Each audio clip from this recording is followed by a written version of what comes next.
And finally, we're going to look at communities. The Surah of the Cattle, Al-An'am 638, there is not an animal on the earth, nor a being that flies on two wings, but forms communities like you. Speaks about no animal on earth, not a being that flies, and then it says that every one of them is communities like you, and I assume that the Quran is speaking about we humans. Well, in some spiders, when they finish mating, the mother eats the father. Well, I'm glad that my wife didn't eat me.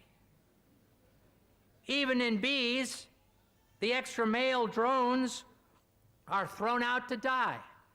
Well, I'm glad also that after we had 4 children, that my wife didn't push me out of the house, too. Finally, the lions. When a lion gets old, a male lion gets old, a young lion comes along and drives him away from his own wives. And the young lion takes over the wives.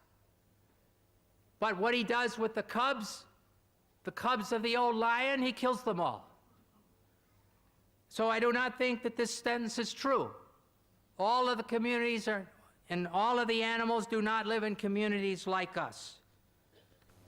Dr. William Campbell raised the point about animal living in community. The Quran says in Surah An'am chapter 6 verse 38, we have created every animal that lives on the earth and every bird that flies in the air to live in communities like you. And Dr. William Campbell says that, the spider kills the mate and the father, etc. Do we kill? And the lion does that, an elephant does that. He's talking about the behavior.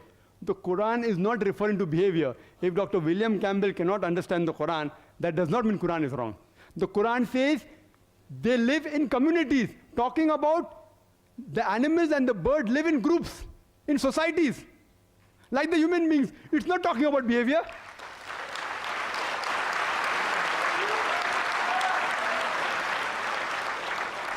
And today science tells that all the animals, the birds, and the living creatures of the world, they live in communities. Like the human beings, they live together.